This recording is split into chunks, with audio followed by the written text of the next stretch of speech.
नमस्कार दोस्तों, welcome to my channel Hindi कहानी और कविता। एक सेठ जी बहुत ही दयालु थे। धर्म कर्म में यकीन करते थे। उनके पास जो भी व्यक्ति उधार मांगने आता है वे उसे मना नहीं करते थे। सेठ जी मुनीम को बुलाते और जो उधार मांगने वाला व्यक्ति होता उससे पूछते कि भाई तुम उधार कब लौटाओगे, इस जन्म में या फिर अगले जन्म में। जो लोग ईमानदार होते वो कहते सेठ जी हम तो इसी जन्म में आपका कर्ज चुकता कर देंगे। और कुछ लोग जो ज़्यादा चालाक व बेईमान होते वे कहते सेठ जी हम आपका कर्ज अगले जन्म में उतारेंगे। और अपनी चालाकी पर वे मन ही मन खुश होते कि क्या मूर्ख सेठ है, अगले जन्म में उधार वापसी की उम्मीद लगाए बैठा है। ऐसे लोग मुनीम से पहले ही कह देते कि वो अपना कर्ज अगले जन्म में लौटाएंगे और मुनीम भी कभी किसी से कुछ पूछता नहीं था। जो जैसा कह देता मुनीम वैसा ही वही खाते में लिख देता। एक दिन एक चोर भी सेठ जी के पास उधार मांगने पहुंचा। उसे भी मालूम था कि सेठ अगले जन्म तक के लिए रकम उधार दे देता है। हालांकि उसका मकसद उधार लेने से अधिक सेठ की तिजोरी को देखना था। चोर ने सेठ से कुछ रुपए उधार मांगे। सेठ ने मुनीम को बुलाकर उधार रुपए मांगे। सेठ ने मुनीम को बुलाकर उधार देने को कहा। मुनीम ने चोर से पूछा, भाई इस जन्म में लौटाओगे या अगले जन्म में? चोर ने कहा, मुनीम जी मैं यह रकम अगले जन्म में लौटाऊंगा। मुनीम ने तिजोरी खोलकर पैसे उसे दे दिए। चोर ने भी तिजोरी देख ली और तय कर लिया कि इस मूर्ख सेठ की तिजोरी आज रात में ही उड़ा दूंगा। रात में ही सेठ के घर पहुंच गया और वहीं भैंसों के तबेले में छिपकर सेठ के सोने का इंतजार करने लगा।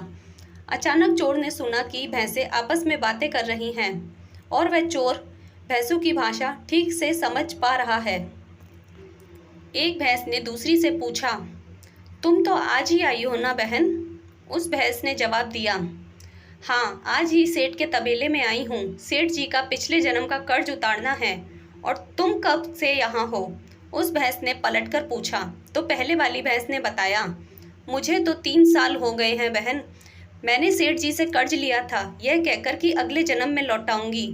सेठ से उधार लेने के बाद जब मेरी मृत्यु हो गई तो मैं भैंस बन गई और सेठ के तबेले में चली आई। अब दूध देकर उसका कर्ज उतार रही हूँ। जब तक कर्ज की रकम पूरी नहीं हो जाती तब तक यहीं रहना होगा। चोर ने जब उन भैंसों की बातें सुनी तो होश उड़ गए और वहां बंधी भैंसों की ओर देखने लगा। वो समझ गया कि उधार चुकाना ही पड़ता है, चाहे इस जन्म में या फिर अगले जन्म में उसे चुकाना ही होगा। वह उल्टे पांव सेठ की घर की ओर भागा और जो कर्ज उसने लिया था उसे फटाफट मुनीम को लौटाकर रजिस्टर से अपना नाम कटवा लिया। हम सब इस दुनिया में इसलिए आते हैं क्योंकि हमें किसी से लेना होता है तो किसी का देना होता है। इस तरह से प्रत्येक का कुछ ना कुछ लेने देने के हिसाब चुकाने होते हैं।